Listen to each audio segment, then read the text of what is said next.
PSSI dibekukan, men. Nih buat lo anak bola ya. Ini penting banget buat anak bola tahu kalau PSSI itu lagi dibekukan oleh Kemenpora. Gara-garanya emang si PSSI ini kayak semacam nggak bertanggung jawab. Ya udah mulai kacrut lah, tapi emang kata gue sih emang PSSI dari dulu kacrut ya.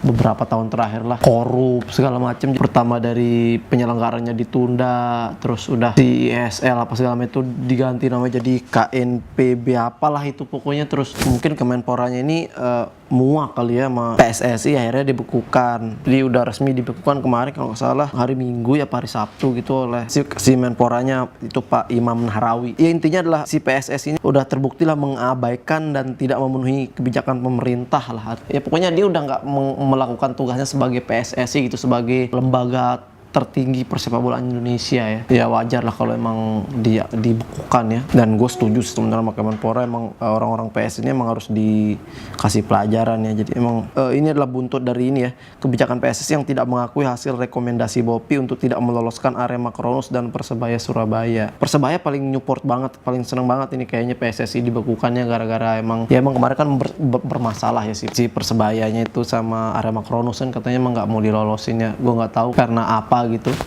sanksi dia dikasih sanksi karena kenapa gue kurang tahu ya. Tapi yang pasti PSSI udah dibekukan dan sekarang posisi PSSI itu digantikan oleh KONI dan KOI. Gue sebagai warga Indonesia dan cinta sepak bola Indonesia mendukung tindakan Kemenpora dengan membekukan PSSI, dan semoga dengan dibekukannya PSSI ini persepak bola Indonesia tidak makin kacrut lah gitu ya.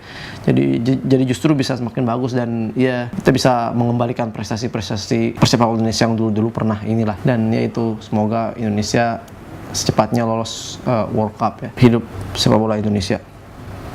Merdeka.